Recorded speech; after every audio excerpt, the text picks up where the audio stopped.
Hey, nerdy sports fan here. We're talking wild card weekend, and we've got the Seahawks almost criminally going on the road to face the Philadelphia Eagles. This is the reason that I don't believe in divisions. I truly believe the scheduling needs to change, and you need to just give home field to the best teams. There's no way in hell an 11-win Seahawks team should be on the road in the playoffs against an Eagles team that only won the division because the Cowboys can't get out of their own fucking way. Okay? This is criminal. That said, the Seahawks do really well on the road. Okay, they've only got one road loss. One. So, the Eagles, they're better at home than they are on the road, sure. But it doesn't matter. It doesn't matter. The story of this game is injuries, first of all. Okay, the Eagles have been the walking wounded all season.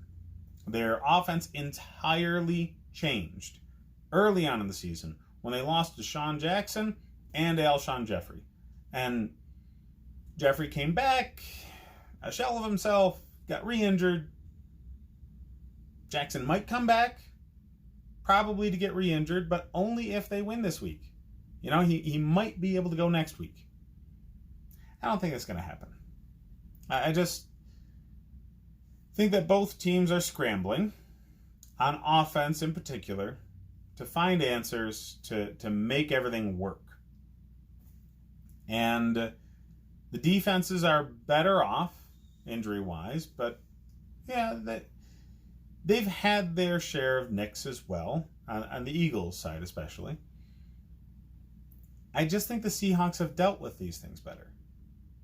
The Seahawks, from a leadership standpoint, with Pete Carroll and Russell Wilson, I will take any day of the week over Doug Peterson and Carson Wentz. I understand. Doug Peterson won the Super Bowl with these Eagles. Not with this quarterback. Okay? That playoff run, that magical playoff run and Super Bowl win came on the shoulders of Nick Foles, who's now not even, the starter for Jacksonville, which is really reassuring, right? So Carson Wentz had himself a very good year. For the first time in a long time, they got a 4,000-yard passer there in Philly. I want to say, actually, was it the first time ever that there was I'm not as familiar as I should be with the Donovan McNabb years or the Ron Jaworski years of the Philadelphia Eagles. But a very, very good season for Carson Wentz. He needed to put this team on his shoulders, and he did. Okay? He found ways to win with a flock of homeless people for a wide receiver core, and really never having the guy in the backfield until recently. So Jordan Howard, he was doing really well early in the season. He got hurt. There went a few weeks of not really knowing what was going on in the backfield, and then all of a sudden Miles Sanders comes on.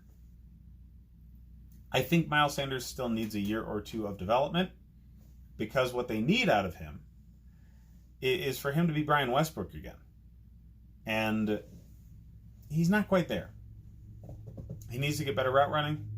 Just how the Eagles used Brian Westbrook back in the day is what I see Sanders fitting into, but he needs time to progress in that. That's very much a veteran's role because of route running and pass protection, and Miles Sanders is not there yet. Okay? He has shown the talent. He's got a few games this season where he's really dominated, but it's not consistent. And a veteran Seahawks team, Bobby Wagner-led defense, is going to be able to take that away from a rookie. So what else are you going to use to beat the Seahawks? If they take Miles Sanders away, what do you have left? And the answer is really nobody. Nobody. Nelson Aguilar pretty much a joke this season. And you have Zach Ertz, you have Dallas Goedert. Great. Okay, great tight end room. Is Ertz still hurt? Does it become the Dallas Goedert only show? Because I honestly think Dallas Goedert is the primary weapon to go up against the Seahawks with. Based off of injuries alone, and then you throw in the matchups against this defense, the best weapon to attack the Seahawks with, from an Eagles perspective, is Dallas Goedert. Is that going to be enough? Because you've got Russell Wilson on the other side going up against your, questionable defense. And Russell Wilson is one of the top 5 quarterbacks in the league. MVP caliber player. I just don't see it. I see Russell Wilson finding a way to will this team to a win in spite of the Chris Carson injury. I see Marshawn Lynch still just being a dog and pony show, really. He's not going to be a huge factor, but emotionally, he brings an energy to this team that they really need. Everybody needs a junkyard dog in the playoffs. All right, everybody needs that guy that you think might actually be rabid. And the Seahawks have him in the locker room again.